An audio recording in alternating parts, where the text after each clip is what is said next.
আসসালামু আলাইকুম, কেমন আছেন সবাই? আশা করছি আল্লাহর অশেষ রহমতে সবাই ভালো আছেন, আমরাও ভালো আছি। এখন সকাল 7টা বাজে আর সকালবেলা ঘুম থেকে উঠে একটু বারান্দায় এসে দেখলাম যে এই গাছটা এত ফুল ফুটে আছে। যদিও এই গাছের নামটা আমার জানা নেই বা এগুলো কী ফুল সেটাও জানি না, তবে দেখতে আমার ভীষণ ভালো লাগতেছে। আগে যখন ছোট ছিলাম গ্রামে গেলে এই গাছটা দেখতে পেতাম আর আমার কাছে খুব ভালো লাগতো। আর ফুলের যে সুন্দর একটা কালার, মাশাআল্লাহ, আল্লাহর সৃষ্টি কতটাই না সুন্দর, তাই না? সকালে অনেক বেশি বাতাসও ছিল, তবে এই বাতাসটা একটু পরেই কেন যেন কমে যায় আর প্রচুর গরম শুরু হয়ে যায়। আর এখন তো অনেক বেশি গরম পড়েছে, তো এই হচ্ছে অবস্থা। নাস্তা টাস্তা শেষ করেছি, সকালবেলা ঘুম থেকে উঠে নাস্তা বানিয়েছিলাম, তারপরে নাস্তা শেষ করে এরপরে হচ্ছে কক্সবাজার থেকে যে শুটকিগুলো এনেছিলাম সেগুলোকে এখন রেখে দিব প্রসেস করে। আর অনেক দিন হয়ে গিয়েছে, শুটকিগুলো এভাবেই ছিল। আমরা সবাই আসলে অসুস্থ হয়ে গিয়েছিলাম, হয়তো ভয়েস শুনে কিছুটা বুঝতে পারবেন।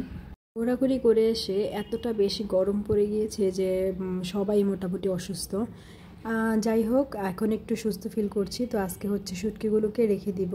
যে দোকানগুলোর কাছ থেকে শুটকি কিনেছিলাম, দোকানদাররা একটা কাগজ দিয়ে দিয়েছিল যে শুটকি কিভাবে রাখতে হবে বা বেশি দিন রাখা যাবে কিভাবে বা কিভাবে রান্না করতে হবে, সব কিছু মিলিয়ে লেখা ছিল এই কাগজে। তো আমি সেই কাগজটা পড়েই শুটকিগুলোকে ঠিক ওইভাবে প্রসেস করে তারপরে ফ্রিজে রেখে দিব। আর এর জন্য যে লইট্টা শুটকিগুলো সাইডের বা মাথার যে অংশটা থাকে সেগুলো ময়লাগুলো ফেলে তারপরে হচ্ছে ছোট ছোট করে কেটে একটা বক্সে নিয়ে নিয়েছি। এখানে প্রায় হাফ কেজির মতো লইট্টা শুটকি এনেছিলাম। আর কক্সবাজার কিন্তু শুটকির দাম তুলনামূলক অনেকটাই কম মনে হয়েছে আর ফ্লেভারও অনেক বেশি থাকে। আর এদিকে ছিল এটা হচ্ছে ছুরি শুটকি, যে শুটকিটা আসলে আনার পরে কেন জন্য ভালো লাগতেছে না, তবে শুটকিটা ফ্রেশই ছিল। আমাদের পার্সোনালি লইট্টাটাই বেশি পছন্দ। আর ছুরি শুটকি একবার মতো এনেছিলাম, খুব বেশি টানা হয়নি। ওই যে বললাম আমরা আসলে লইট্টাটাই বেশি খাই, তো চুরি শুটকিটাও এই লইট্টা শুটকির উপরে একটা পলিথিনে ভরে তারপরে হচ্ছে রেখে দিচ্ছি। শুটকি যদি এভাবে কেটে তারপরে হচ্ছে ফ্রিজে রেখে দেওয়া যায় তাহলে বেশ অনেক দিন কিন্তু রেখে খাওয়া যায়, কোনো সমস্যাই হয় না, একেবারে ফ্রেশই থাকবে। আর 250 গ্রামের মতো লোনা ইলিশের শুটকি এনেছিলাম, সেটার দেখালাম না, ওটা আসলে দেখাতে গেলে হাত একেবারে তেলে মেখে যাবে। আর হাফ কেজির মতো নিয়ে আসছিল হচ্ছে চিংড়ি শুটকি, এটা খুবই ভালো ছিল আর ফ্রেশ ছিল।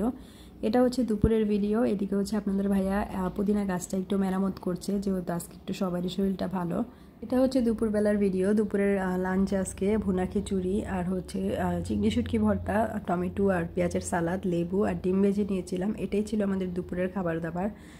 ওইভাবে আর কিছু করা হয়নি, যেহেতু ঘরটারও অনেকটা ময়লা ছিল, ঘরটার পরিষ্কার করেছি, তাই শর্টকাটে এগুলোই করে নিয়েছি। আর রান্নাগুলো কিন্তু শেয়ার করতে পারি নাই।